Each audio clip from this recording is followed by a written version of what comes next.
Click the subscribe button, hit the bell icon to never miss another update. Always remember Allah. There was once a man who had an important question.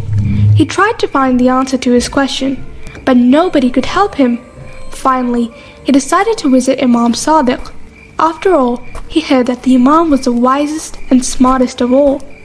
The next day, when he met with the Imam, he was bursting to ask his question. After greeting the Imam, he took a deep breath and asked, "If he can't see Allah, how do we know that he is there?" The Imam paused for a moment. Instead of giving him a quick answer, he asked the man, "Have you ever been on a boat in the middle of the sea?"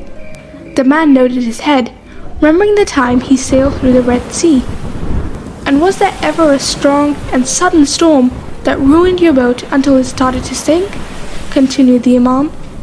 "Yes, that happened to me before," the man said quickly, wondering how the Imam knew about that time when he almost drowned in the sea.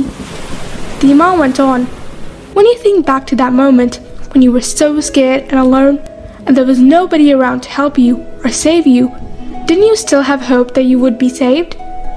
"Yes, deep down inside, I still had hope," the man admitted. "So, who did you think was going to save you?" asked the Imam. The man was speechless. "At that moment, you had hope in Allah," said the Imam. "You knew that only Allah could save you when nothing else could."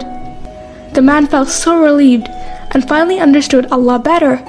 He thanked the Imam for helping him realize something so important.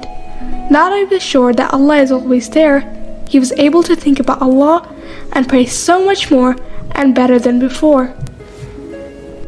Prophet Muhammad has said, Allah loves those who always remember Him.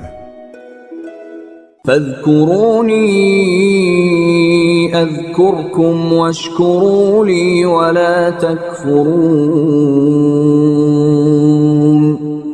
Therefore remember me, I will remember you, and be thankful to me, and do not be ungrateful to me.